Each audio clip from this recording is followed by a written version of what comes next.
வரைக்கும் எத்தனையோ case deal பண்ணிருக்கேன். But this is something peculiar. ஐயா கூட இந்தாங்க. ஓம் முருகா சரணம். ஐயா ஒரு நிமிஷம். அந்த நேம் போர்டு வேண்டாம். ஏங்க அந்த நேம் போர்டு கொண்டு வரேன்.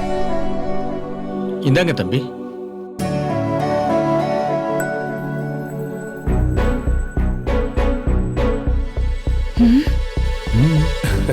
செல்வா கொடுங்க. இந்தாங்க. வேலவா சரணம்.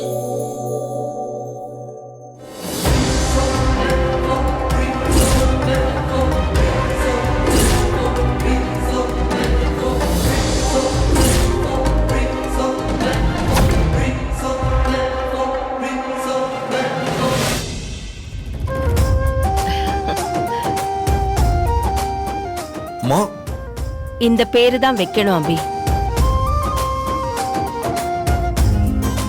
அம்மா நீங்க ரொம்ப கிரேட்மா. பாத்தீங்களா உங்க அக்கா பண்ற வேலைய? நான் சொன்னப்ப நீங்க நம்பல. இது எப்படி நடந்துச்சுன்னு தெரியலையே. அம்மா என் கம்பெனிக்கு உங்க பேரை வைக்கணும்னு நினைச்சேன். ஆனா நீங்க போதும் அபி. கிட்டத்தட்ட 50 கம்பெனிகள் இத்தனை வருஷமா என் பேர்ல தானே இருந்துச்சு. அடுத்த தலைமுறை வந்தாச்சு. நானும் இளைய தலைமுறைக்கு வழி விட்டாச்சு. அவ்வளவுதான்.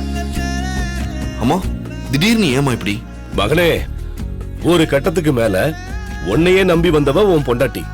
அவதான் எல்லாம்னு நினைக்கணும். ஆமா அபி.